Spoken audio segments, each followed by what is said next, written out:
Salut. Aujourd'hui, je te propose de partir à la découverte de Vinsky. Tu le connais peut-être, puisque Vinsky est créateur de vidéos YouTube autour du football depuis 2012, où il cumule plus d'1,5 million d'abonnés. Au départ, Vincent alias Vinsky sur YouTube avait une idée en tête, devenir ingénieur. Mais Vincent a finalement laissé sa chance à Vinsky en se lançant un tout autre défi. Vivre de sa passion au travers de vidéos où le ballon rond est au centre de la scène. Si tu suis Vinsky, tu vas forcément passer un bon moment. Si tu ne connais pas Vinsky, je suis sûr que tu vas apprécier cet échange où on parle de coulisses de la vie de youtubeur, du club de foot qu'il a créé, mais aussi de nombreuses histoires qu'il a pu vivre, comme sa vidéo chez Cristiano Ronaldo à Madère, ou ses plusieurs jours passés pour une association en Tanzanie. Ma nouvelle interview avec Vinsky, c'est maintenant. Bon, salut Vinsky. Déjà, merci beaucoup d'avoir accepté cet échange, ce moment avec toi, avec moi. On va commencer par en français. Euh, donc déjà, je vais très rapidement te présenter avant qu'on commence tranquillement cet échange. Certains te connaissent, peut-être d'autres ne te connaissent pas. Donc, tu es sur YouTube depuis quasiment 10 ans maintenant. Il y a une bougie qui va bientôt pouvoir se fêter. Ouais, c'est vrai. Et du coup, donc, tu crées du contenu. Au départ, c'était du contenu donc YouTube, parce que tu viens de YouTube au départ et c'est ce que tu fais quand même globalement toujours. Alors, au départ, c'était des vidéos FIFA. Donc, pour ceux qui ne connaissent pas, donc jeux vidéo de foot pour vulgariser, avant de petit à petit te développer et faire des vidéos même de foot de façon générale, même si FIFA n'était jamais très loin, etc. Mhm. Avant même d'arriver à peut-être un rêve de beaucoup de gens qui aiment le foot, c'est-à-dire créer ton propre club euh, Mhm. qui s'appelle le Vinsky FC, du coup. Ouais. Déjà, pour commencer, question que je pose toujours au début, qui est la plus importante au final. Comment vas-tu?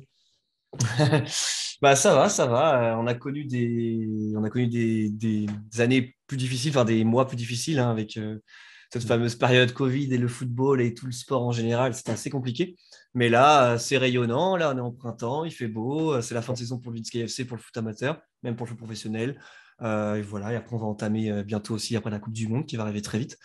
Et tout ce qui va, toutes les activations qu'il y aura autour. Non, franchement, c'est cool. Je suis content. Et bientôt l'été, les vacances, c'est plaisir. Ouais. Donc déjà, pour commencer, comme je le disais, tu as créé une chaîne YouTube qui a l'initiative de tout ce qui s'est passé derrière et des opportunités que tu as eues.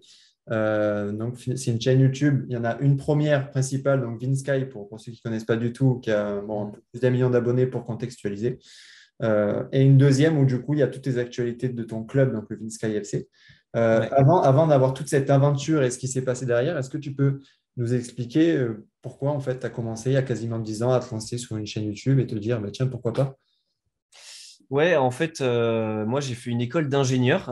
J'ai fait une école d'ingénieur en système industriel, donc j'ai vraiment jamais utilisé ce diplôme pour le coup. Mais bon, je l'ai quand même acquis. J'ai juste fait des stages, mais j'ai jamais travaillé en tant qu'ingénieur. Mais en tout cas, durant mes études, en parallèle, en fait, je jouais beaucoup à FIFA. J'étais un gamer, on peut dire un geek. Hein, j'aimais bien rester chez moi, beaucoup jouer aux jeux vidéo, et notamment FIFA parce que j'aime le foot. Et notamment le club pro, c'est un mode où on peut jouer en 11 contre 11 au maximum. Chacun contrôle un joueur, c'est vraiment top. C'est pas un mode ultra mis en avant, mais c'est vrai que c'est un mode que j'adore parce qu'on peut jouer avec ses amis et tout. Et en fait, il y a pas vraiment de compétition sur Internet. On pouvait juste jouer dans le classement mondial sur le mode enfin le mode dans FIFA, mais il n'y Mhm. avait pas en fait de compétition. Je trouvais qu'il y a vraiment un vrai potentiel qui n'était pas utilisé. Et du coup, j'ai créé un site en fait, surtout un forum et donc une communauté autour de ces compétitions. Enfin, j'ai créé en fait une compétition un peu comme un championnat français, on va dire. Et voilà, il y a eu, on va dire, j'ai créé une communauté de, je sais pas, 2 3 4 000 personnes francophones. Et c'était cool parce qu'en fait, il y avait des matchs toutes les semaines et tout. C'était un peu moi l'administrateur, j'ai créé un staff et en fait, on a créé ça. Donc c'était top parce que moi, avec mes amis, bah, on faisait un match par semaine. Après, il y avait aussi une espèce de petite Coupe de France. Enfin, franchement, on s'amusait bien. Tout ça c'était en ligne. Et en fait, de fil en aiguille, pour animer tout ça, j'ai commencé à faire des vidéos YouTube. Donc au début, je montrais pas mon visage. Après, petit à petit, j'ai commencé un petit peu à pousser le truc. Après, je me suis un peu écarté de ce mode-là petit à petit, parce que ça, je l'ai créé en 2010. Et en fait, en 2012, après, j'ai arrêté parce que j'avais fait un peu le tour. Et c'est là où j'ai créé ma chaîne personnelle. Mais à la base, c'est des vidéos pour le site. Et après, vu que j'avais pris goût aux vidéos, bah, j'ai commencé à faire des vidéos solo. Et au début sur Club Pro, après sur Ultimate Team. Et petit à petit, toujours quelque chose qui engendre une plus grosse communauté. Au début, c'est Club Pro, c'est quelque chose de niche.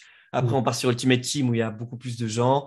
Et après, c'était le foot. Voilà. Donc, toujours prendre un public encore plus large, on va dire, pour bah, en fait, essayer de grandir la communauté, quoi. Faire grandir la communauté. Tout. Voilà comment j'ai commencé. Et du coup, donc, tu as développé cette chaîne, etc. Comment, quand tu... Bon, j'imagine, donc, tu avais quel âge au départ, du coup? J'avais 23, un truc comme ça. Enfin, en 2012, bah, moi, ouais, non, non, j'avais ouais, 21, 22, un truc comme ça. Ok, et du coup, à ce moment-là, comment tu projetais ton avenir en fait? Parce que en dehors du fait que YouTube, c'était pas quelque chose qui était. Parce que maintenant, c'est vrai qu'aujourd'hui, on voit qu'il y a des gens qui se lancent pleinement en se disant je veux vivre de YouTube, même si c'est très Oui, difficile. Hein, c'est pas... faut le rappeler aussi que c'est pas simplement en voulant aller sur YouTube qu'on peut gagner sa vie parce que c'est hyper difficile, parce qu'il y a beaucoup de monde et qu'avant de mm, vraiment toucher de l'argent, à pouvoir attirer des sponsors, etc., il faut se développer vraiment et avoir une vraie communauté derrière. ouais. Du coup, au départ, et en plus, dans ta période à toi, entre guillemets, même si je fais ça comme si tu avais 80 ans, Ouais, non, mais c'est vrai. Non, mais si, là, sur c'était Internet, 10 ans, carrément c'est pareil. énorme. Sur Internet, 10 ans, c'est énorme. C'est ouais, sur Internet, c'est énorme. Je pense que YouTube avait 5 ans. Je crois que il n'y a pas longtemps, on a fêté les 15 ans. Enfin, 2008, ouais. Je crois que ouais, c'était donc en 2008. gros, peut-être que ça avait peut-être 5, 6 ans, YouTube, à un moment donné où j'ai créé la chaîne. Donc c'était récent. Et du coup, comment tu projetais ton avenir, toi? Parce que j'imagine que c'était juste un truc pour le fun au départ, hein. Bah, en fait, ce qu'il faut savoir, c'est que depuis très jeune, depuis l'enfance, la préadolescence, voilà, vers là, je savais au fond de moi, enfin, c'est un peu dur à expliquer, mais j'ai vraiment une âme entrepreneuriale déjà très jeune. Alors, je dis pas qu'à 10 ans, je voulais créer une entreprise du CAC 40, mais ce que je veux dire, c'est qu'en fait, j'étais très créatif, j'ai le côté artistique un petit peu, j'aime bien dessiner, etc. La vidéo, tout ça, j'aime bien, tout ce qui est visuel. Notamment, ouais, le dessin, c'est quelque chose qui me passionnait beaucoup. Et voilà, en fait, j'ai su que je voulais, enfin, après, quand j'ai commencé à être adolescent, j'ai su que sûrement, je n'allais pas pouvoir travailler pour un patron parce que c'est pas quelque chose qui me correspondait, hein. C'était très jeune, c'était au fond de moi, quoi. Donc, déjà, il y a ce côté-là où je me disais, je sais pas trop quoi, comment, parce qu'en fait, je passe les détails, mais avant ce site-là et chaîne YouTube, je fais plein de petits projets où j'ai essayé de faire des choses qui pouvaient, voilà, comme un peu tout le monde, j'ai toujours créé des sites, peut-être un peu révolutionnaires, des choses, des nouveaux réseaux sociaux, enfin, parce que j'ai appris à coder un peu tout seul. Et avec mon cousin, en fait, on travaillait sur un peu des sites web qu'on essayait de développer et tout.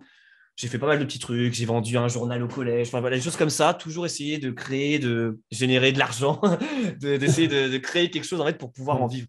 Et donc en fait, j'avais un peu ce truc-là toujours au fond de moi.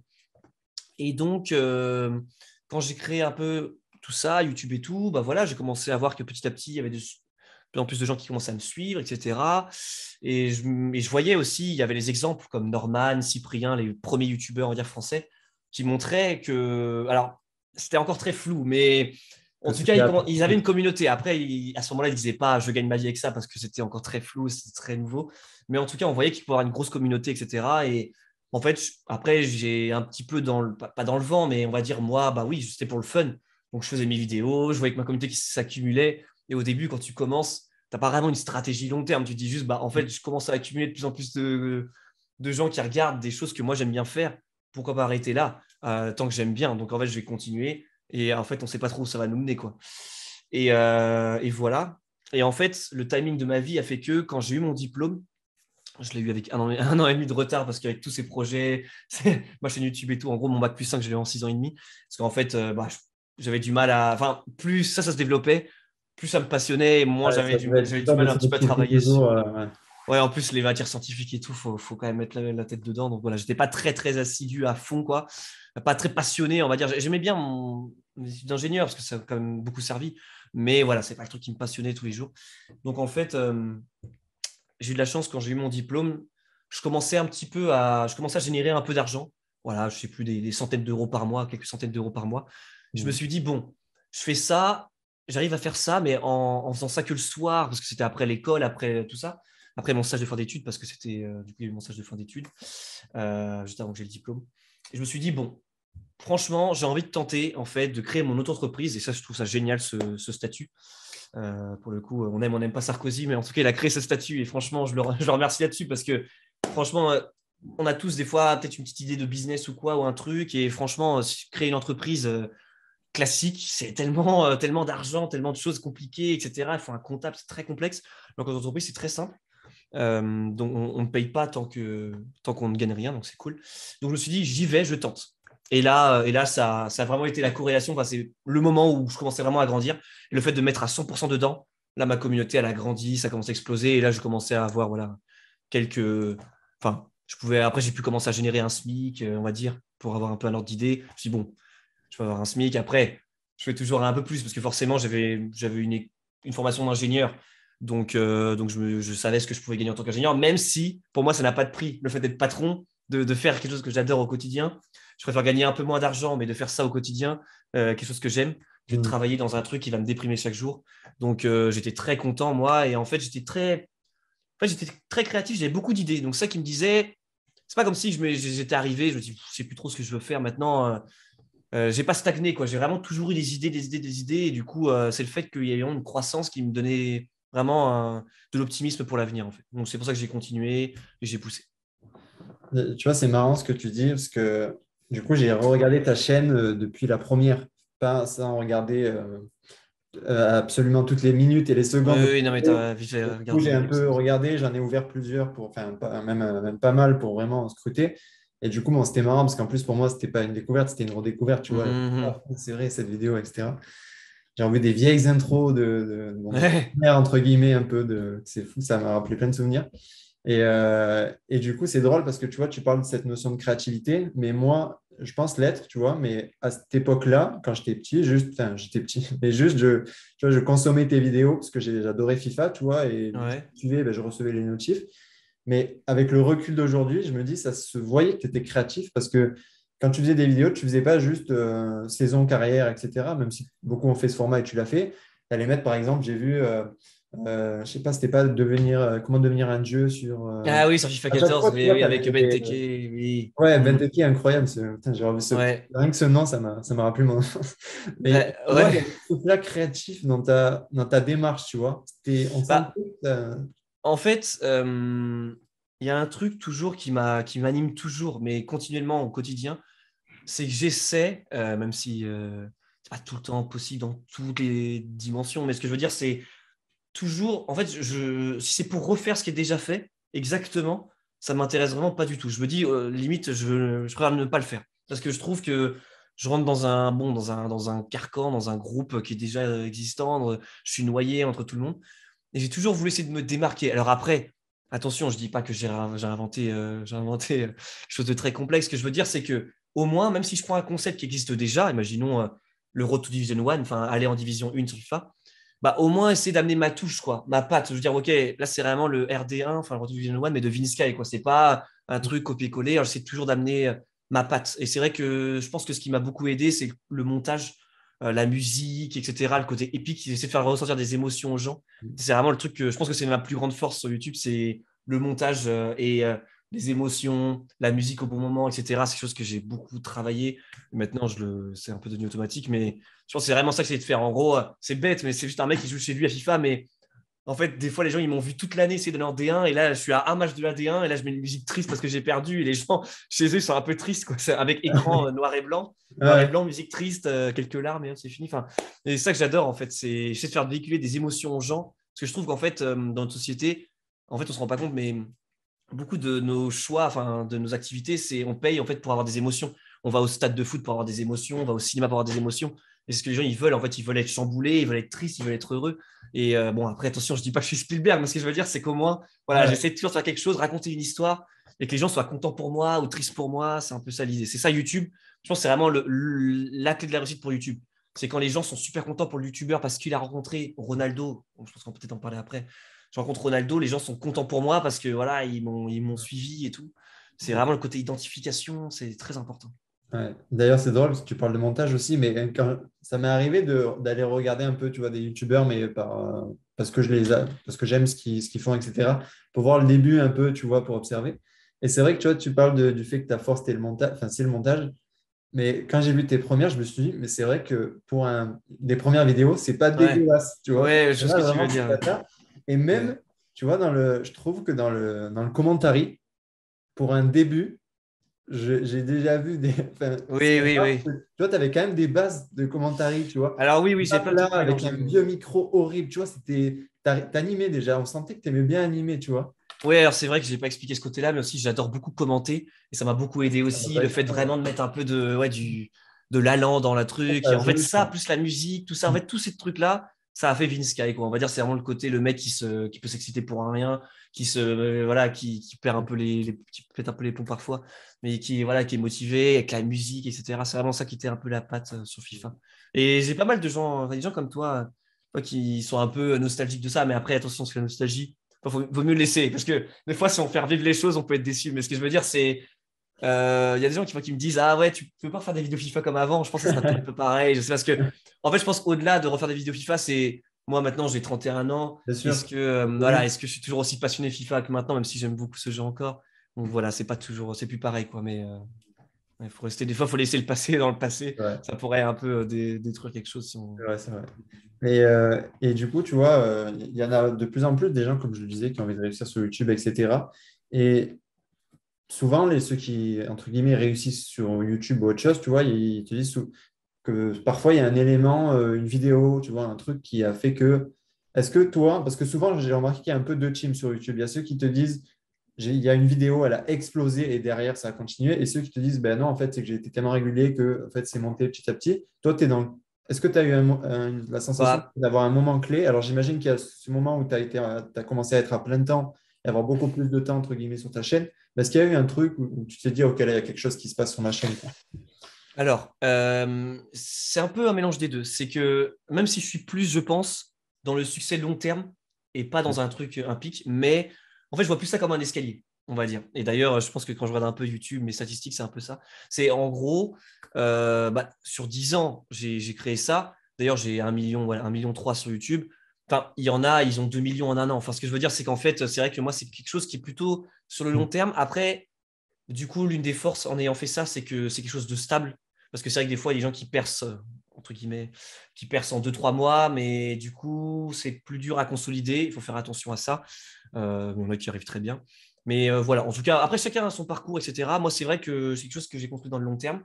Après, c'est plus des escaliers. Et c'est vrai que, par exemple, moi, la première grosse explosion, ça a quand même été le foot et notamment les défis techniques. En gros, j'ai lancé les défis à mes abonnés en disant voilà, faites chez vous un crossbar challenge, faites chez vous, essayez de mettre une lucarne, etc. Ils m'envoyaient les vidéos et moi je réagissais. Ça, franchement, c'était assez incroyable parce que il y avait vraiment énormément de vues et tout. À chaque fois, ça faisait beaucoup, beaucoup de vues. Les gens ils étaient à fond. Même, j'ai l'impression que toute la France participait. Par exemple, il n'y a pas longtemps, c'est marrant parce que j'ai croisé une fille au Parc des Princes qui était maintenant assez âgée. Entre guillemets, elle me dit ah, c'est marrant, mais je suis déjà passé d'un défi technique. Mais je pense qu'elle était beaucoup plus jeune avant. Donc Ouais. voilà, franchement, je pense que ça c'était vraiment un gros truc qui m'a vraiment fait exploser. Les gens, ils avaient vraiment adoré ça. Et après, il y a eu la rencontre avec les professionnels. Après ça va permettre de créer vraiment une grosse communauté foot. Et après, il y a eu vraiment, les vidéos avec les pros. Et notamment la vidéo avec Ronaldo, vraiment, ça a été un gros tournant forcément, parce que là, beaucoup de gens en ont parlé, et on en parle toujours aujourd'hui, bien sûr. Donc ouais, c'est ça, mais c'est vraiment des escaliers, c'est que c'est pas vraiment un pic, vraiment une vidéo qui m'a fait totalement connaître alors que j'étais inconnu. C'est plus, j'avais une communauté, après j'ai eu une nouvelle idée, et après j'ai rencontré ce mec, mais voilà, c'est pas non plus, d'un coup, j'ai pas gagné non plus 1 million d'abonnés en 3 mois, quoi. OK. Et du coup, je le disais tout à l'heure, il y a énormément de gens qui ont envie de réussir sur YouTube, qui ont même des entreprises maintenant, ou sur un aspect plus professionnel, ou bien des jeunes, ou des gens qui ont juste des idées, tu vois. Moi, comme moi, par exemple, tu vois, j'adore faire des interviews, j'ai juste une idée, et puis c'est quelque chose forcément auquel je pense parce que je suis passionné de ça. Toi, avec ton regard de quasiment 10 ans sur YouTube, quel conseil tu donnerais à quelqu'un qui a faim et a envie de réussir? Tu vois, peut-être, est-ce que tu as, des trucs que tu dis, pour toi, c'est essentiel et les gens n'en parlent pas assez? Quel est ton regard là-dessus? En fait, malheureusement, malheureusement, en fait, heureusement, même parce que sinon, ce serait un peu triste si c'était le cas, mais il n'y a pas vraiment de recette magique. On va dire qu'il y a des piliers qui sont bons à respecter. Ces piliers-là doivent être corrélés avec aussi une personnalité, une personne, parce qu'en fait, YouTube, c'est comme une incarnation. euh, une personne. Alors, ça ne veut pas dire que ça doit être un foufou, un mec totalement taré, hein. Des fois, il y a des youtubeurs qui sont très posés, qui sont un peu dans la science aussi, qui sont dans l'analyse footballistique. Il n'y a pas que pas non plus être totalement fou, what the Ouais, fuck, pour être sur YouTube, et voilà. Mais en tout cas, il faut quand même une personnalité, il faut quand même parler un minimum bien, avoir quelque chose qui fait que voilà, on a envie de suivre la personne, hein, peut-être un peu de charisme ou quoi. Donc, ça, c'est quand même quelque chose qui est comme ça. Il y a des gens, des fois, ils n'ont pas la personnalité qui fait que les gens arrivent à s'accrocher à eux. Mais sinon, les piliers, il faut quand même faut être créatif, il faut essayer de faire quelque chose qui est nouveau. Alors, après, on se dit souvent que tout a déjà été fait, mais en fait, pas forcément. Et notamment, ça dépend à quelle échelle. Oui, Et les vidéos FIFA, ça a déjà été fait. Oui, les vidéos de foot, oui, mais il y a des axes qui peuvent être totalement différents, qui peuvent être pris. Il faut juste réussir à prendre l'axe différent, parce qu'en fait, il y a une infinité. En fait, on ne se rend pas compte, ça c'est notre cerveau qui est un peu paresseux des fois, on se dit tout a été fait, mais en fait, il y a une infinité de possibilités dans la création de contenu. Et c'est aussi après, des fois, c'est ça que je dis, un mélange avec la personnalité. Par exemple, je ne sais pas, je dis n'importe quoi, imaginons qu'il y a un YouTuber, il est ultra drôle, et qu'il là, il arrive sur le football, bah, il peut faire des vidéos de foot, mais vraiment très drôle, très humoristique. Voilà, ça peut être ça aussi. C'est un mélange aussi des fois. L'humour et le foot, hop, ça fait un nouveau courant. Donc vraiment, c'est infini. Donc la créativité, la régularité, parce qu'on ne va pas se le cacher, mais sur YouTube, si tu postes une vidéo tous les mois, en tout cas, bon, après, il y a des cas spécifiques, hein, mais comme MrV, comme d'autres YouTubeurs, mais ce que je veux dire, c'est quand tu commences, c'est quand même bien d'avoir une régularité. Les gens ont besoin d'avoir un rendez-vous, c'est très important. En plus, maintenant, tu es noyé dans plein de contenus. À l'époque, quand j'ai commencé, les gens, ils scrollaient leur abonnement. Maintenant, ça, c'est quasiment fini. Maintenant, 80% des vues, 85% des vues, c'est l'algorithme et l'accueil, les suggestions vidéo qui t'amènent tes vues. Donc, c'est plus compliqué, mais il faut être régulier. Il faut quand même avoir du contenu en quantité. Ouais, c'est ça. En fait, c'est créativité, régularité. Et après, ouais, c'est le côté vraiment, je pense, la personne. Ça, c'est pas vraiment, ça s'invente pas, quoi. Ou alors, si tu te crées un personnage pour être sur YouTube, le problème, c'est qu'après, à un moment donné, les gens, ils vont savoir que c'était pas vraiment toi. Donc, il faut vraiment être toi-même. Il faut être sincère dans ta démarche et être clair avec les gens. Peut-être avoir une histoire, c'est important. Quand je dis une histoire, c'est en fait, il faut que les gens déterminent vite où est-ce que tu veux amener les gens. Quel est ton objectif. Et les gens, en fait, ils vont suivre quelqu'un quand ils vont comprendre qu'il veut aller quelque part. C'est pour ça qu'en fait, j'ai toujours essayé d'inventer des nouveaux projets, le Vinsky FC et tout. C'est qu'en fait, si l'histoire, elle s'arrête, en tout cas pour moi, c'est vraiment mon type sur YouTube, c'est vraiment mon style, c'est raconter quelque chose. Si mon histoire, elle s'arrête, bah, les gens, voilà, ils vont décrocher au bout d'un moment. Enfin, donc, l'Inskc, c'est l'une des manières de pouvoir continuer à raconter une histoire continuellement, par exemple. Et ouais, une histoire, je pense que ce serait un peu le troisième pilier. Troisième pilier. Et tu parles de créativité, justement, juste pour savoir, tu vois, les coulisses un peu de ça. Comment tu organises ça? Est-ce qu'aujourd'hui, tu as des moments où tu dis, bon, il faut que je trouve un nouveau concept et tu prends le temps de ça? Est-ce que tu as des gens avec toi qui peut-être te disent, oh, regarde, tu vois, qui font un peu de la veille? Hmm. Comment tu Bah, travailles? c'est très drôle. J'ai parlé hier avec un ami à moi. Là, Parce que je j'écoute me suis ça. beaucoup posé la question, vu que bon, en fait, je viens d'une formation d'ingénieur. Donc, du coup, j'essayais d'appliquer des fois, parce que j'ai un côté très cartésien, mathématique et scientifique. Et de Ok. l'autre côté, j'ai un côté très créatif. Donc, les deux, c'est intéressant. Mm. Et je me suis posé la question plusieurs fois dans ma carrière, on va dire, c'est est-ce qu'on pouvait un peu industrialiser la créativité? Et en fait, oui et non, mais plus non quand même, parce qu'en fait, la créativité, c'est ça qui est beau aussi. C'est que des fois, en fait, elle est incontrôlable. C'est que des fois, on a un écart de génie comme ça qui nous tombe dessus alors qu'on est en train de conduire, on est en train de faire Ouais, autre ouais, chose. carrément. Et voilà. Alors, je fonctionne plus pareil maintenant aujourd'hui. Enfin, c'est vrai qu'aujourd'hui, à un moment donné, quand j'étais vraiment à fond YouTube, c'était vraiment très important d'avoir toujours des vidéos. En plus, c'est 2 vidéos par semaine à l'époque. Je devais quand même balancer. Ouais, là, je réfléchissais beaucoup, j'essayais toujours de trouver des nouveaux concepts. Bah, des fois, c'était un peu moi tout seul qui ruminait, mais c'était pas forcément bien parce que des fois, quand tu es tout seul et tout, c'est compliqué. Vaut mieux en parler à d'autres gens.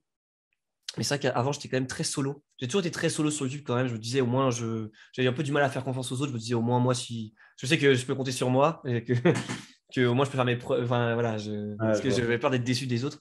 Donc, j'étais beaucoup tout seul, mais ça m'a valu des fois des moments où j'ai beaucoup ruminé, beaucoup réfléchi. Et même parfois des moments où je dis, mais non, mais c'est nul. Voilà, des semaines où j'avais plus trop d'idées. Mais sinon, sur YouTube, ce que je faisais, c'est qu'en fait, je trouvais un peu, des fois, en fait, je trouvais une ouverture, par exemple les défis techniques, là c'était un peu un écart de génie, je teste, ça marche, bah ok, ça me fait 10 épisodes, tu vois, donc en fait c'est pas vidéo par vidéo, en tout cas moi mon style c'était plus des espèces de petites séries, donc quand tu trouves après une idée de série, ça te donne un peu une liberté cérébrale, quoi, on va dire bon ça va, Ok. j'ai trouvé mon idée quand même cool, les gens aiment bien, j'ai plus qu'à l'exploiter jusqu'au bout. Après, au bout d'un moment, les gens vont en avoir marre. On sait tous. Enfin, c'est comme ça que ça marche sur Internet. Donc, mais en tout cas, j'ai un peu mon truc. Et aujourd'hui, je suis plus dans l'échange. J'ai pas mal de gens autour de moi, bah, notamment le staff du Vince KFC, les gens comme ça. Et quand j'ai des idées, des fois, bah, je propose en fait. Et en fait, le fait d'avoir deux, trois amis qui me. Si, vu c'est des vrais amis, si c'est nul, ils vont me dire que c'est nul. En tout cas, s'ils pensent que c'est nul, ils vont me le dire. Et du coup, bah, quand j'ai une idée, je le propose. Et voilà, ils me disent si c'est bien ou pas. Et pour terminer, après, c'est vrai que maintenant, bah, j'ai la chance, enfin, j'ai ma notoriété, je participe à des événements, etc. Et en fait, bah, des fois, les idées de vidéo, elles viennent un peu à moi tout seul. Par exemple, je sais pas, je Mm. vais aller à la finale de Ligue des Champions. Bon, je verrai s'il y a le Real ou quoi, mais je verrai aussi comment ça va se passer. Mais je peux en faire une vidéo YouTube. Voilà, parce que j'ai la chance d'y aller. Après, des fois, il y a une marque qui me contacte, ils disent OK, on a envie de faire une vidéo où tu vas tourner avec Abdou Diallo du PSG. Ah, ça me fait une vidéo. En plus, c'est une vidéo sponsorisée, donc ça me permet de générer aussi de l'argent en plus des vues YouTube. Donc voilà, en fait, ça vient un peu après à toi quand tu as une communauté. Bien Donc sûr. ça te libère un peu. Quand tu commences, c'est à toi de tout créer. Tu as moins les opportunités comme ça. Mais après, quand tu as une petite communauté, forcément, tu as des opportunités qui s'ouvrent à toi. Et c'est plus facile quand même. Et là, justement, tu parles des opportunités et moi, je me demande, tu vois, quand tu es au début, je le disais au début, enfin, quand tu as commencé à te développer, YouTube, c'était pas le YouTube d'aujourd'hui, aussi popularisé. Maintenant, les jeunes, on dirait qu'ils sont tous experts en partenariat entre eux, qui comprennent un Ah peu le oui, système à mesure, tu vois. ouais. Euh, et du coup, en regardant tes vidéos, justement, j'ai revu les petites pubs des crédits FIFA qui étaient incroyables à l'époque parce que Hmm, pas avant. Euh, illégal. Toi, j'imagine que ça a pas dû être, enfin, ça devait pas être facile quand même au début. Enfin, je sais pas, hein, mais tu arrives, admettons, j'imagine que tu commençais à être sollicité un peu par des entreprises, entre guillemets, pour les crédits FIFA, etc. Hmm, J'imagine je veux pas savoir en soi, mais tu vois, qu'ils te proposaient des trucs, des rémunérations ou autre. ouais. Au début, j'imagine quand tu commençais à te développer, peut-être que YouTube, tu ne le voyais pas encore vraiment au départ, comme un vrai projet avec des possibilités. Comment tu as fait pour gérer ça? Tu vois, est-ce que c'était possible pour toi de négocier au début? Tu vois, comment tu as géré ce truc-là de partenariat alors que ce n'est pas ton métier? Ouais. Bah, en fait, ce qui est un peu bizarre, c'est parce qu'imaginons quelqu'un se lance il crée une émission de télé. La télé, on sait comment ça fonctionne, c'est comme ça fait très longtemps. Bon, ça évolue, mais voilà. En fait, là, j'étais sur un média. Déjà, moi, j'inventais mes idées et en plus de ça, le média s'inventait lui-même tous les jours. Donc, Ok. en fait, continuellement, il y avait toujours des nouveautés. C'était jamais la même chose. Que je veux dire, tous les 4 5 mois. En plus, l'algorithme YouTube a évolué continuellement. Donc, il fallait toujours recomprendre un peu comment ça fonctionnait, qu'est-ce qu'il fallait mieux faire, pas faire. Donc, continuellement, ça a évolué. Donc, il n'y a jamais vraiment de certitude. Et même encore aujourd'hui, ça évolue tout le temps. Oui, et effectivement, bah, oui, les marques, ou notamment les crédits FIFA, c'était un peu les premiers, oui, les premiers sponsoring qui m'étaient proposés. Bah, comment j'ai fait? Bah, déjà, j'en ai parlé un peu à mes collègues un peu youtubeurs, enfin d'autres amis, des gens qui avaient déjà un peu travaillé avec eux, savoir un peu comment eux, enfin, parce que à l'époque, bon, moi même si je donnerai pas le chiffre exact, mais j'ai pas de mal, j'ai pas de problème de parler d'argent, parce que ça me dérange pas du tout. Mais du coup, ils proposaient de l'argent à l'époque, et c'est vrai que j'ai demandé un peu combien eux ils demandaient, etc. Et pour un peu m'aligner, voilà. Enfin, c'est un peu Ouais, bien sûr. du Bien tâtonnement. Après, voilà, sûr. imaginons que j'ai négocié quelque chose, mais que bah, dans 2 mois après, j'avais 2 fois plus d'abonnés, bah, je le négocie à la hausse. Enfin, c'est vrai que c'était pas évident, parce que moi, je suis pas commercial à la base. Mais Ouais. après, des fois, tu tentes des choses, après ça passe, et tu dis, ah bah tiens, c'est passé. Enfin, après, c'est la négociation. Et puis bon, tu es créateur, tu es toujours un peu comme en position de force. Surtout à l'époque, il y avait quand même moins de youtubeurs FIFA. Enfin, voilà, il n'y avait pas non plus 3 millions de youtubeurs FIFA, donc tu n'avais pas non plus trop le choix en tant que de vendeur de crédit, par exemple. Donc voilà, c'est comme ça que ça se passait. Mais c'est vrai que ouais, moi, j'apprenais aussi. Maintenant, aujourd'hui, bah, c'est vrai que j'ai un profil très complet parce que je crée des vidéos, mais en même temps, je connais un peu les rouages de négociation auprès de marques, notamment pour du contenu digital. Donc, je connais un peu aussi les prix du marché, Ok. Instagram, YouTube, comment essayer de négocier ça. Donc, ouais, c'est vrai que maintenant, j'ai un profil ouais, très complet là-dessus. Mais à l'époque, j'étais un débutant, bah, j'ai appris sur le tard quand même. Mais c'est vrai que c'était une époque, en tout cas, où les crédits, c'était quand même incroyable parce que moi, je me rappelle qu'à cette époque-là, avoir des crédits sur FIFA, c'était quand même autre chose. Et moi, j'adorais FUT et j'avais mis des semaines à construire une équipe de France, tu vois. J'avais la casette boost, des trucs comme ça. Mmh, Des semaines, quoi. Même voire des mois pour certaines cartes, tellement c'était long par rapport à maintenant. Et d'ailleurs, pour te dire à quel point, dans ma tête, enfin, à quel point c'était hyper dur les crédits et tout. Tu vois, sur une fin de saison, je commençais à avoir mon équipe de France, tu vois, ça faisait des mois que je la construisais. Donc, collège, hein, je me justifie d'avance 2 fois déjà. mmh. Et du coup, je reçois un mail d'un mec qui dit j'arrête FIFA. Si vous me répondez à ce mail dans les 2 jours, je vais dispatcher un peu tout ce que j'ai à tout le monde. C'est une arnaque, ça. C'est très naïf. Et, Mmh, et du coup, ouais, j'arrive, et donc je le file. En plus, il dit pour décaler les cartes, il faut que tu mettes ton PSN et ton mot de passe. mmh. Moi, dans ma tête, c'était juste trop heureux en fait. Je ne me suis pas dit qu'il pouvait y avoir un problème derrière ça. Et du coup, j'arrive, donc je lui donne les identifiants et toute la journée au collège, je disais, bon, les gars, ce soir, je vais vous détruire. Tu vois, tu commences à parler un peu. Hmm. Et le soir même, j'avais plus rien, en fait. Ouais, c'est horrible. Il y avait beaucoup d'arnaques, beaucoup de Toi, à trucs. cette époque-là, tu vois, quand tu es petit, tu as l'impression que ta vie s'effondre un peu. Enfin, Ouais, bref. ouais, c'est clair.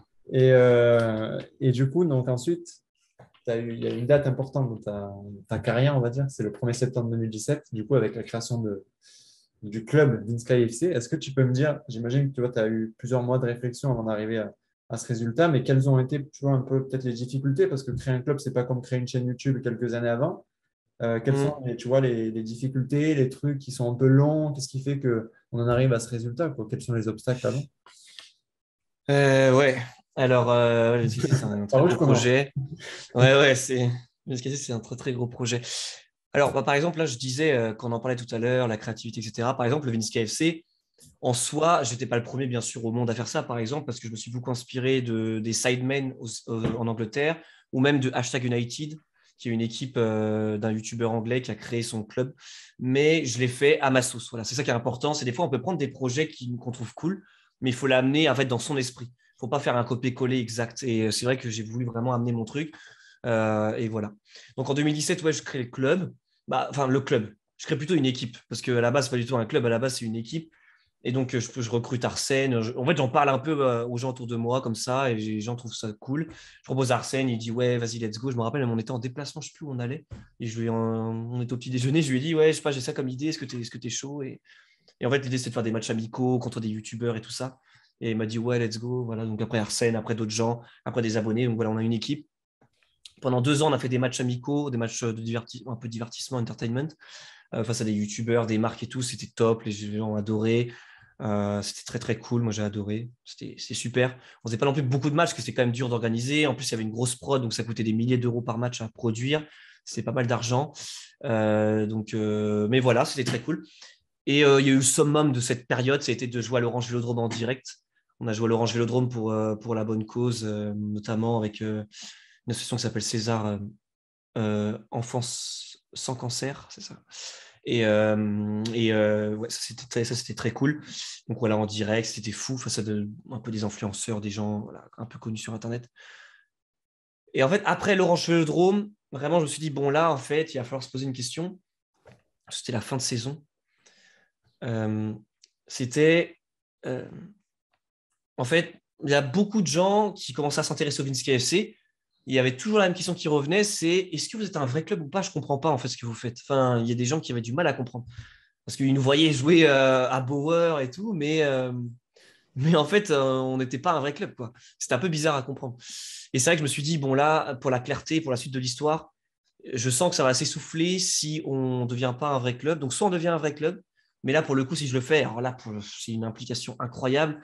C'est presque un projet d'une vie parce qu'un club, c'est quelque chose où tu peux avoir des résultats sur du long terme. Ça, c'est sur du 5, 10, 15, 20 ans. C'est plus sur du 1, 2 ans comme sur YouTube. Ou alors on continue comme ça, mais je pense que ça va mourir. Ou alors j'arrête le projet. Et j'en ai parlé à beaucoup de gens autour de moi. Et je me suis dit qu'il fallait devenir un vrai club. Parce que c'était la suite logique, il y avait quelque chose à faire. Et que c'était pour moi aussi la suite, peut-être, ouais, la suite. Parce que sur YouTube, souvent, quand un mec il fait de l'humour, un peu son goal, c'est devenir humoriste. Ou quand il y a un mec qui fait de la cuisine, il veut ouvrir son restaurant, etc., etc. Moi, en fait, en tant qu'amoureux de foot, peut-être que ma suite logique, c'était de créer mon club de foot. En fait. C'était ça un peu la suite. Et de rentrer encore plus dans le vrai monde, quoi. Parce que là, c'est des choses réelles, quoi. Créer un vrai club, c'est compliqué. Donc, j'ai pris cette décision. Et là, c'était beaucoup de travail, beaucoup de doutes aussi, beaucoup de difficultés. Je ne vais pas rentrer trop dans les détails, mais en gros, quand on veut devenir un vrai club, il faut déjà avoir un lieu physique, avoir des créneaux. Ça, c'était très, très compliqué. Donc, il a fallu demander à plusieurs mairies. Donc là, je suis retourné un peu là où j'ai grandi. Moi, j'ai grandi dans les Yvelines. Et je suis allé voir le maire de la ville où j'ai grandi, donc Buchelet. Et je suis allé voir un maire de la ville à côté, là où j'ai fait mon collège et lycée, Magnanville, qui est un peu plus grand. Donc voilà, et en fait, de fil en aiguille, on a créé un lien avec Magnanville. Et là, on est à Magnanville depuis 2019 et on a un vrai club. Donc, pour résumer très rapidement le parcours sportif, on a commencé en D6 en 2019. On est monté en D5. Ce qu'il faut savoir, c'est que là, c'est notre première année 2022-2023. Non, n'importe quoi. 2021-2022, c'est une première année complète parce qu'on a eu 2 saisons Covid. Ouais, voilà. Donc la première année, on a eu une saison, voilà, une saison, mais en fait, ça s'est arrêté en mars. Et après, il y a eu le ratio. Ils ont fait le ratio, nombre de matchs joués, nombre de points. Et on est monté limite en D5 parce on a fait un très mauvais début de saison. Donc D6, D5. En 2020, du coup, on est en D5. On commence notre saison et là, boum, saison blanche à cause du Covid. Donc là, c'était très dur psychologiquement. Et 2021, septembre 2021, on a recommencé en D5. Et là, on ne sait pas, on verra. Il nous reste 5 matchs. Et là, on va 5 matchs, toutes les semaines, on a un match. Et dans 5 semaines, on saura ce qui va se passer. Et voilà, l'objectif, c'est de monter en D4. Bon, ben, en tout cas, je te le souhaite. Enfin, je vous le souhaite en général. Et tu vois, tu t'as dit qu'il y a eu ce truc-là de structuration encore plus, etc. Moi, clairement, j'essaye d'être le plus extérieur et de comprendre, tu vois, du coup, comment c'est structuré.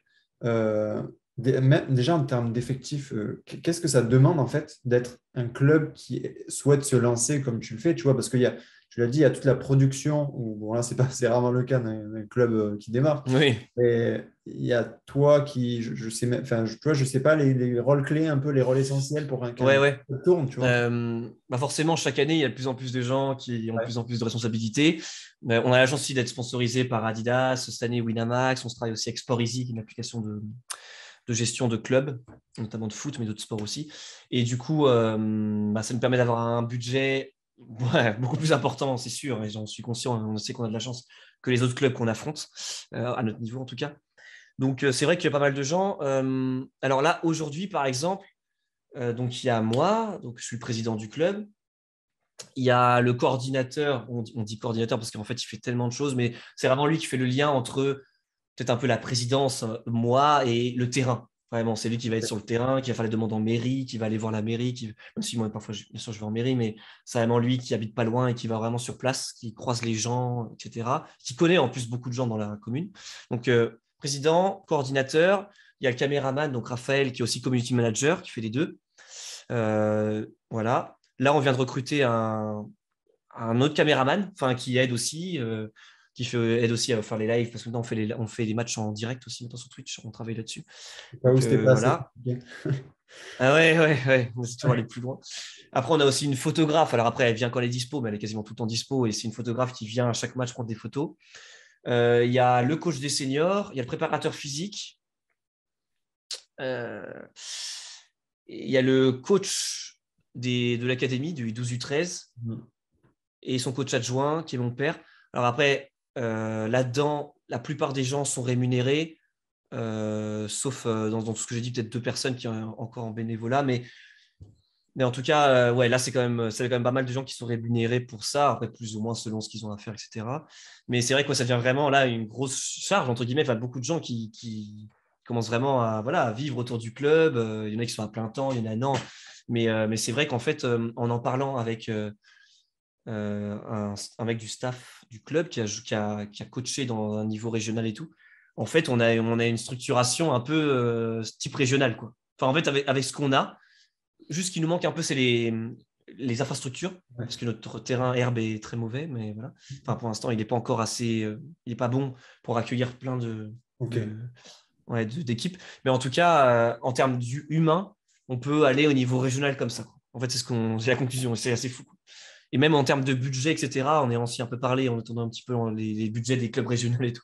Niveau Ok. budget, au niveau staff, on est niveau régional. Après, niveau infrastructure, pas encore.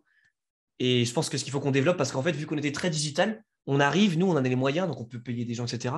Mais il nous manque encore le tissu associatif, le tissu bénévolat. Des gens qui viennent, qui nous aident de manière bénévole, etc. Mais là, petit à petit, les gens arrivent. Mais en fait, on a fait un peu tout à l'envers, quoi. D'un coup, on était déjà connus à l'avance, on avait déjà le budget, mais on n'avait pas les gens, les parents, les Ouais, ouais, parents les des locaux, joueurs et tout quoi. qui viennent aider, quoi. Ouais. Et ça, on est tout le contraire d'un club amateur qui, à la base, commence juste par du bénévolat et tout, et après, les gens commencent à être payés. Nous, on a pu Ouais. commencer déjà à rémunérer des gens et les gens viennent s'accrocher au projet petit à petit. Et juste parce que tu l'as dit, ça prend énormément de temps. Comment tu fais aujourd'hui pour arriver à gérer ta chaîne YouTube, tous les projets qu'il y a autour et un club? Comment, tu vois, parce qu'en 9 ans aussi, j'imagine que tu as dû apprendre beaucoup sur l'organisation. Comment tu fais pour Ouais. gérer les deux en même temps, quoi? Bah ouais, c'est assez fou. Bah, en fait, c'est génial. Moi, ça que je trouve génial, c'est que ce qu'on disait avec les gars, c'est qu'à chaque fois, en fait, même tous les 6 mois, des fois, on a toujours des nouvelles idées, on passe toujours une nouvelle dimension, on a toujours une révolution du truc. Par exemple, les live Twitch, on a commencé il y a 6 mois. Toujours, on met toujours des step-ups toujours plus haut. Mais en tout cas, niveau organisation, bah, je l'ai dit à la base sur YouTube, j'étais très solo, j'avais du mal à faire confiance aux autres. C'était un peu aussi mon bébé, entre guillemets, ce que j'ai créé. J'avais un peu du mal à lâcher les rênes. Mais en fait, j'ai dû apprendre à le faire parce que c'est impossible, clairement, de faire tout ça seul. C'est vraiment impossible. Et donc, j'ai dû faire confiance à des gens. Et après, moi, je fais beaucoup confiance aux gens quand je vois les actes. C'est facile de parler, mais j'aime bien voir ce que les gens font vraiment dans la difficulté, dans l'adversité. Et en fait, on a passé des moments tellement difficiles, le Covid et tout. Je vois les gens à qui je peux faire confiance. Et ben maintenant, en fait, il y a plein de choses que je ne gère plus du tout. Le coordinateur, c'est Raïm. Raïm, qui est une personne qu'on voit pas mal sur ma chaîne YouTube. Raïm, c'est vraiment une personne de confiance et il fait beaucoup de choses. Et en fait, maintenant, chacun a son rôle. Et aussi, là, depuis 2, 3 mois, par exemple, là, ça nous aide beaucoup. On fait une réunion chaque mois avec tous les membres du staff, les coachs, le caméraman, moi, et tout. Et en fait, moi, j'organise la réunion, je la lead un peu et je donne la parole aux gens. Et en fait, c'est trop bien parce qu'on a toutes les difficultés de chacun, les choses positives aussi. Et on avance, on avance. Et là, c'est marrant aussi dans ce thème-là. Mais par exemple, hier, euh, il y a le préparateur physique qui, on voudrait l'année prochaine, devienne responsable de toutes les sections parce qu'il a une grosse expérience. Et ben en fait, on a travaillé sur la culture du club sportif et état d'esprit. Et en fait, en fait, quand on pense au Vinci KFC, quels sont les mots-clés? Et ça, on ne l'a pas encore, mais moi, en fait, j'ai fait 7 ans de judo. Et j'aime bien quand tu arrives dans un dojo, tu as des règles en fait, à respecter qui sont toutes les mêmes dans tous les dojos de France, Ouais. du monde même. Et moi, je voudrais faire pareil avec mon club de foot. Et je trouve que c'est cool parce que je trouve que c'est un peu oublié des fois les valeurs du foot. Enfin, les valeurs comme ça, basiques. Et en fait, je voudrais en fait instaurer et je voudrais mettre ça dans le clubhouse, enfin, l'endroit où les jeunes vont. Et en fait, avoir les valeurs du club pour que les gens s'en souviennent. Et juste pour terminer, parce que moi, je suis un peu bavard, je parle beaucoup, mais juste pour dire que je pense qu'il y a beaucoup de clubs. Il y a beaucoup de clubs de foot, même des fois des clubs qui sont au niveau régional. Et ben, les gens seraient surpris, mais ils n'ont pas vraiment de projet. En fait, leur projet, tu leur demandes c'est quoi ton projet de club, ils vont dire c'est de monter. Mais c'est pas un projet en fait de monter. C'est quoi ton projet de club? Tu veux faire quoi? Tu veux diriger vers les jeunes? Tu veux plus, tu mets tout sur les seniors? C'est quoi tes valeurs fortes? Est-ce que c'est le courage? Est-ce que c'est, je sais pas, est-ce que tu es une équipe qui veut appliquer un peu un jeu agressif? Et en fait, là, petit à petit, on a déterminé un peu les valeurs du club. On est en train de les affiner. Mais ouais, ça super important. Et ça, en fait, on prend de l'avance parce que là, pour l'instant, ce qu'on fait, c'est vraiment largement au-dessus par rapport au niveau où on est. Ouais. En dessin, tu n'as pas besoin d'avoir ça normalement. Mais en fait, on sait que si on monte parce qu'on est ambitieux, bah, au moins, on aura déjà une structure très, très claire. On aura une vision très claire de ce qu'on veut faire. Déjà en avance, on veut prendre 2, 3 ans d'avance et comme ça, on n'est pas pris au dépourvu.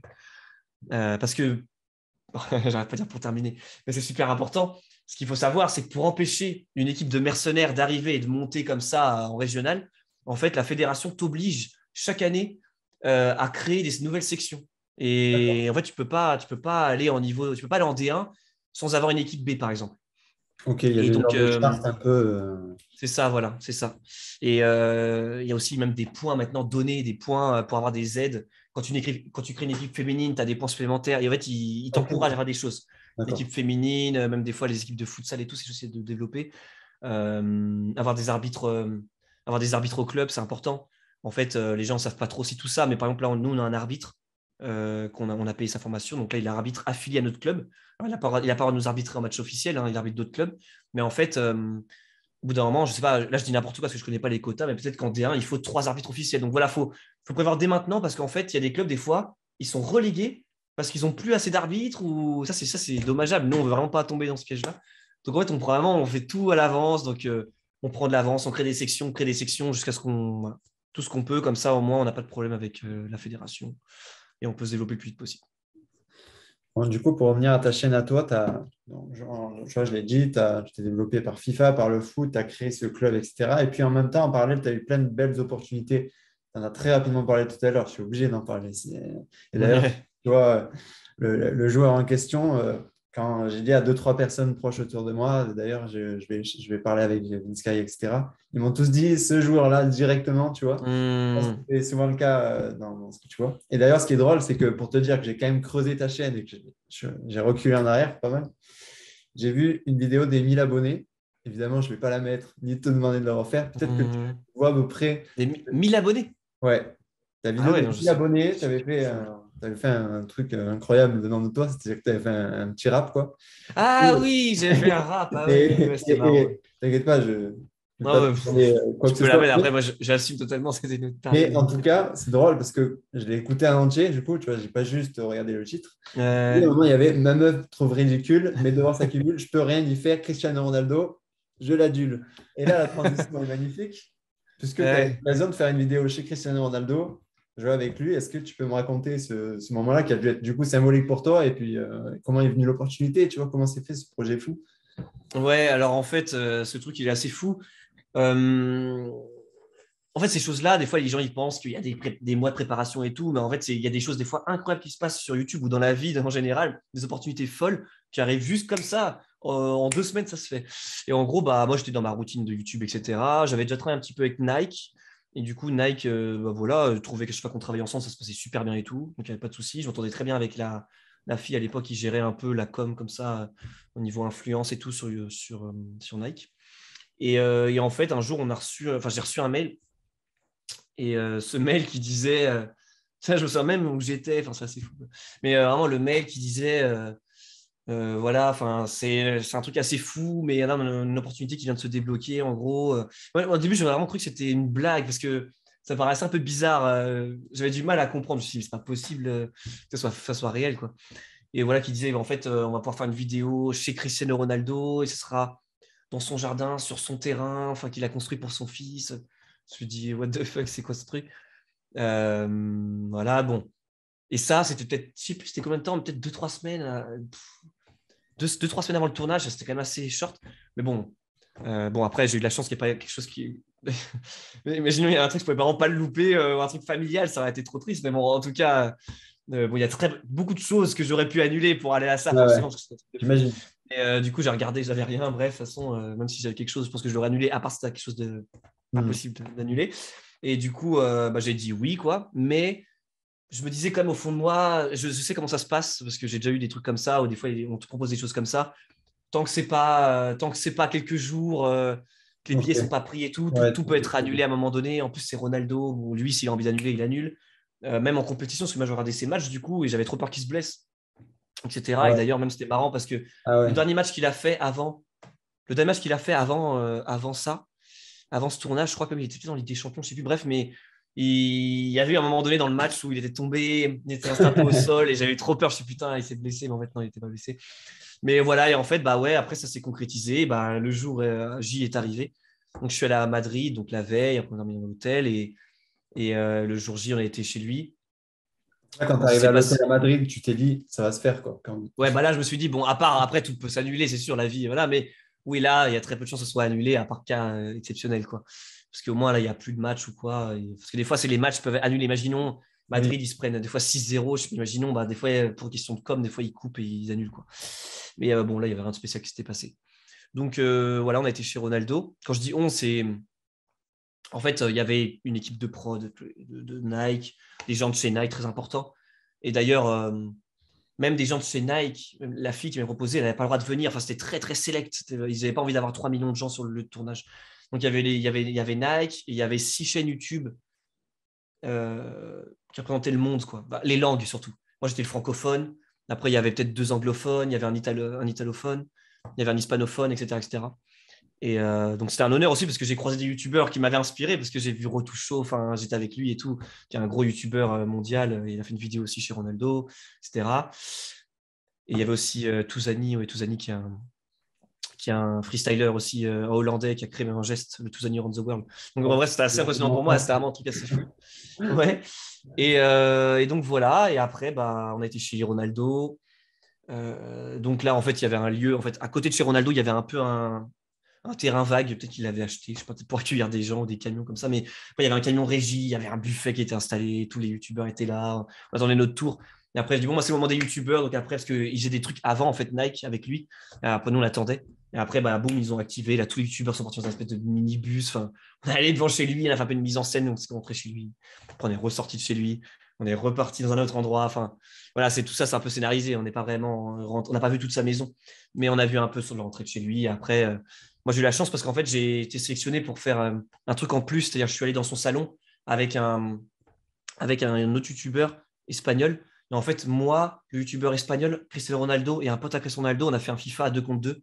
Et ça a été filmé, mais c'était pas pour ma chaîne et tout. J'ai pas pu avoir les rushs, mais c'était pour Nike et tout. Et c'était fou, du coup, j'ai joué avec Ronaldo à FIFA. D'ailleurs, c'est marrant, parce qu'en plus, on a pris Real contre Real, mais. Non, Real Portugal. Non, je sais plus, Real Portugal, je sais plus. Et c'est marrant, parce qu'en plus, on faisait pas exprès, mais il y a quasiment que Ronaldo qui marquait dans les matchs, c'est n'importe quoi. Enfin, c'était fou, quoi, c'était marrant. Et voilà, et après, j'ai fait le tournage sur sa pelouse. Là aussi, on était appelés un par un. Et on avait 8 minutes exactement avec lui sur le terrain de foot. C'était chronométré.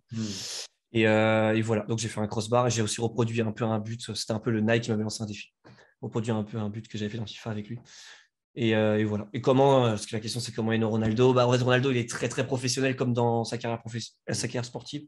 Donc en fait, c'est ça qui est bien. Il est là, il sait que tu es là parce que tu étais choisi par Nike, donc il se respecte vraiment à fond. Alors oui, il est un peu imposant, mais moi aussi, je me suis dit, bon, la vidéo va être nulle si je suis en mode fanboy. Donc en fait, je me suis dit, bon, je fais comme si Ronaldo, c'était un joueur classique, voilà, un professionnel, un humain, hein, voilà, qui est très fort au foot, mais voilà. Et du coup, je me suis mis, voilà, c'est moi qui devais l'idée la vidéo, donc je lui ai expliqué ce qu'il fallait faire, machin, machin. Et après, ouais, avec le recul, je me dis, mais comment c'est fou, quand c'est fou que j'ai réussi à être aussi calme auprès de Ronaldo. Mais après, je me dis aussi, moi, je suis aussi une communauté qui représente des centaines de milliers de personnes en France, donc je dois aussi être digne de eux, quoi, parce que si j'arrive et que je suis en train de bégayer, ça peut être un peu problématique, quoi.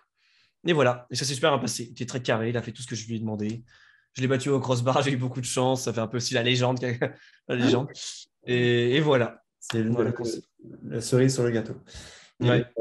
Et du coup, après, tu vois, il y a ces magnifiques souvenirs footballistiques, j'ai envie de dire, comme la finale de Coupe du Monde que tu as pu voir, j'imagine qu'il a été incroyable.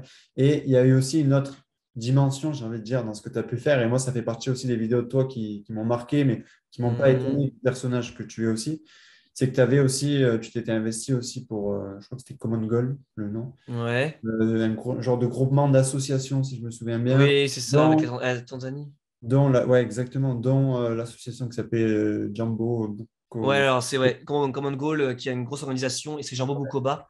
Voilà. Jambo Bukoba qui est une association en Tanzanie. Du coup, t'avais fait un genre de crossbar challenge pour récolter des fonds, bref. Oui, oui, c'est ça. Et tu vois, tu aurais pu t'arrêter là d'ailleurs, mais tu as quand même voulu aller voir ce qui se passait là-bas.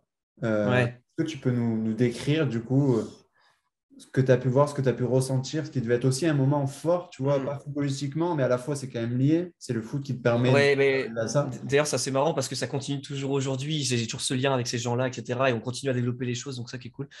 Mais en fait, déjà, pourquoi ça? Pourquoi le caritatif et tout? Pour faire très simple, déjà, voilà, j'ai eu tout ça sur YouTube, j'ai construit tout ça.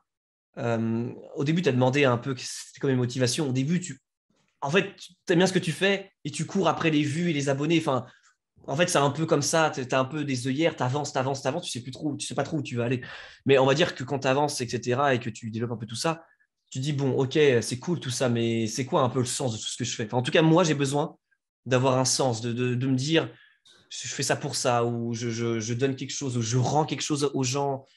Après, il y a des gens, des fois, ils pourraient juste, tu peux juste, il y en a qui sont très à l'aise, en fait, voilà, moi, non, je veux juste faire un maximum d'argent, m'enrichir au maximum, etc. Et de penser plus à moi, à mon image. Mais c'est vrai que je suis quelqu'un de base qui est assez collectif, même dans l'INSKFC et tout, c'est des projets plutôt collectifs, etc. J'aime pas trop, enfin, c'est pas trop dans ma nature de me starifier, on va dire. Donc, bref, donc tout ça pour dire que j'ai toujours voulu faire des trucs très collectifs, et essayer de faire des choses positives. Et même, c'est hyper.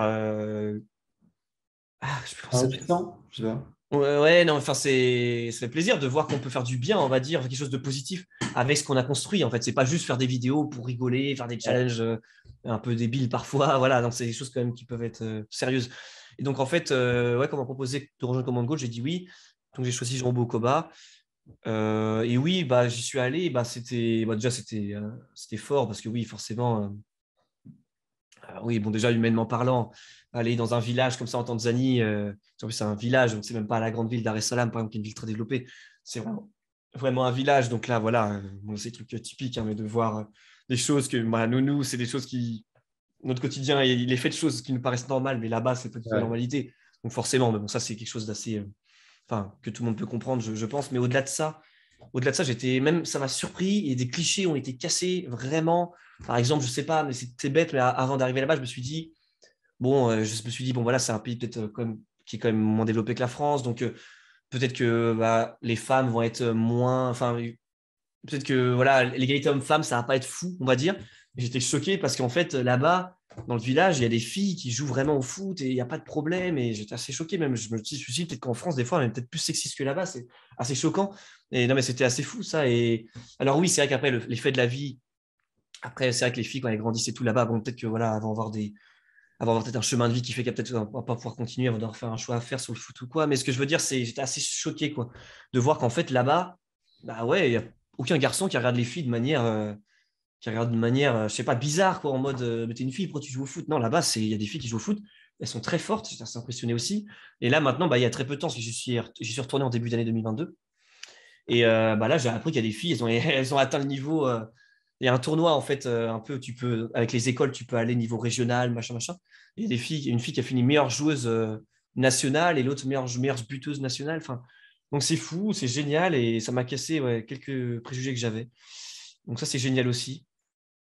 Et j'ai créé des liens très forts là-bas avec des gens et donc du coup, bah, j'aide aussi, bah, j'aide financièrement. euh, en fait, parce que bon, je vais voir les filles, elles jouent super bien, mais il y en a qui jouent en ballerine, il y en a, ils n'ont pas de chaussures de foot, enfin, c'est un peu triste. Donc, du coup, bah voilà, moi, je m'investis là-dedans pour qu'elles aient des crampons. Et après, au-delà de ça, j'ai envie de créer un vrai lien avec le Vince KFC. On voit un petit peu tout ça. En fait, le Vince KFC, ça, c'est un peu une vision plus long terme, mais j'ai envie qu'il y ait des liens avec le monde. Certains trucs que j'ai créés, voilà, comme ça, des histoires. Et donc là, j'ai envie de créer un lien périn, en fait, avec cette équipe. D'ailleurs, cette équipe, elle devient en plus, elle s'est officialisée comme nous, là. C'est inscrite. Donc voilà, petit à petit, on construit des choses comme ça. Euh, Voilà. En fait, des fois, c'est pas vraiment une stratégie long terme, c'est juste, bon, sur le moment, est-ce que je trouve que c'est bien de faire ça? Je me dis oui, alors je le fais, j'ai les moyens de le faire, je le fais. Ouais, Après, je me dis actuel, pas, dans 10 ans, je veux faire ci, je veux faire ça. C'est un peu. c'est une Un vision peu... qui n'est pas encore projetée, définie, quoi. Mais ok, je vois. Tu vois, Euh, ouais, c'est un peu ça.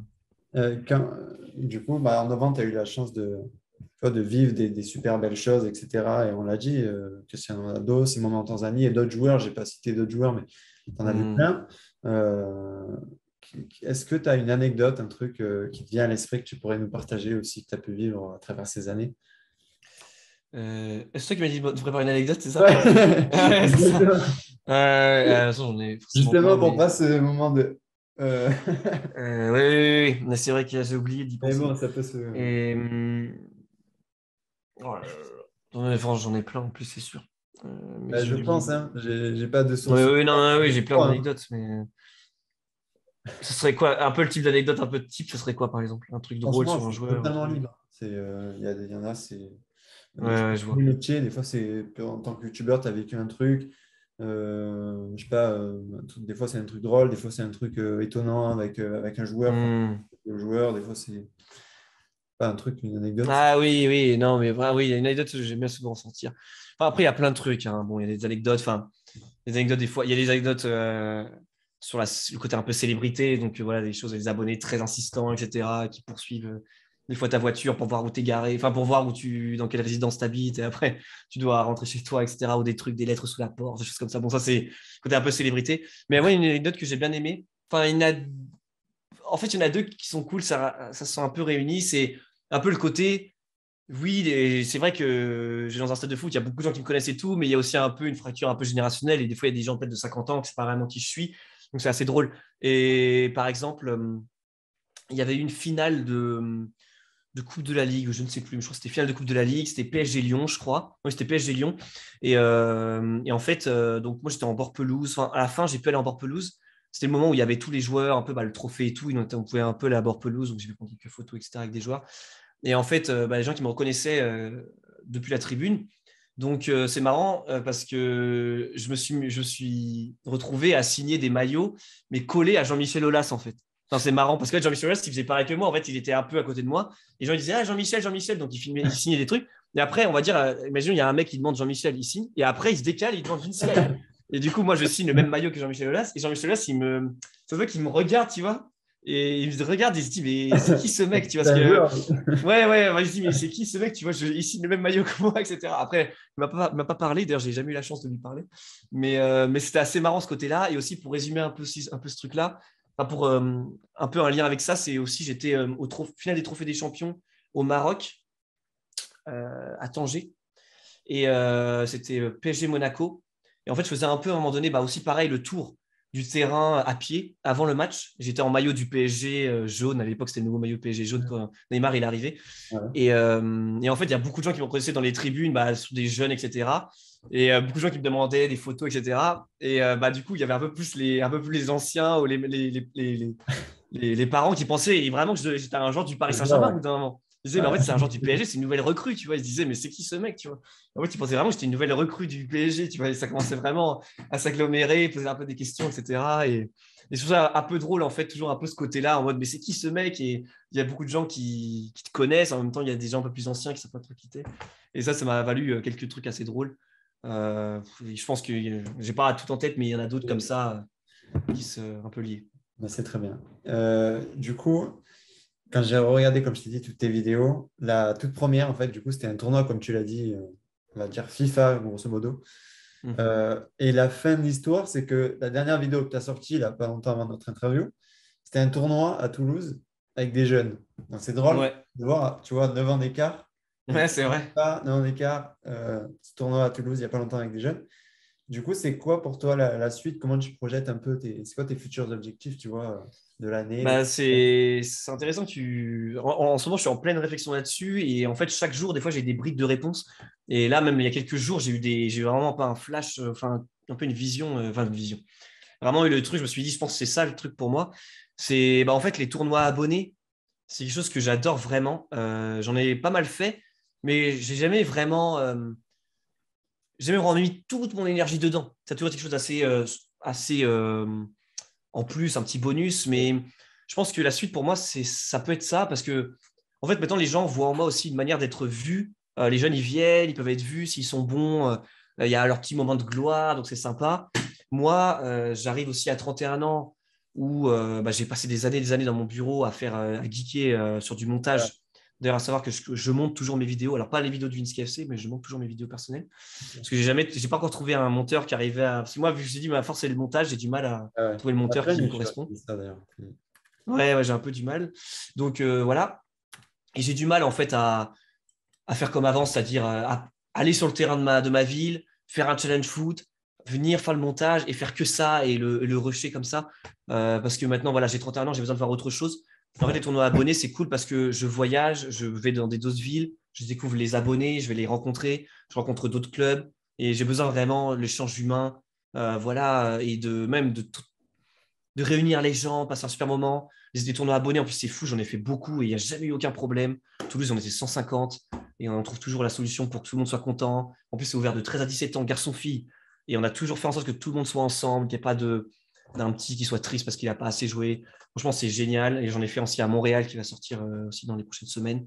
Moi, aussi et à Tanzanie, mais c'est Montréal que j'ai envie de créer un lien avec cette ville parce que j'adore Tu as lâché le mot Montréal comme si c'était vraiment à côté de ton village. C'est incroyable. ouais, mais parce que en fait, moi, Ouais, c'est ça. J'ai envie de m'ouvrir au monde, j'ai envie de développer ça. Et bien. c'est un peu lié aussi Vince KFC. En fait, c'est ça.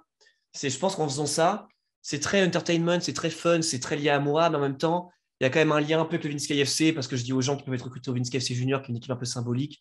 Et je pense que c'est cool parce que là, je pense qu'il y a un peu une fracture à un moment donné entre le Vince KFC et moi, c'est-à-dire que j'avais un peu du mal à communiquer, enfin, dans mes vidéos YouTube, hein, je parle. J'avais plus trop ce pont-là parce que du coup, j'ai créé une chaîne qui était Vince KFC, mais moi, j'avais mes vidéos à moi qui continuaient, mais c'est cool que les deux se donnent de la force et là, j'avais un peu une fracture. Et je trouve qu'avec le tournoi abonné, je peux créer un lien avec le Vince KFC, sa chaîne.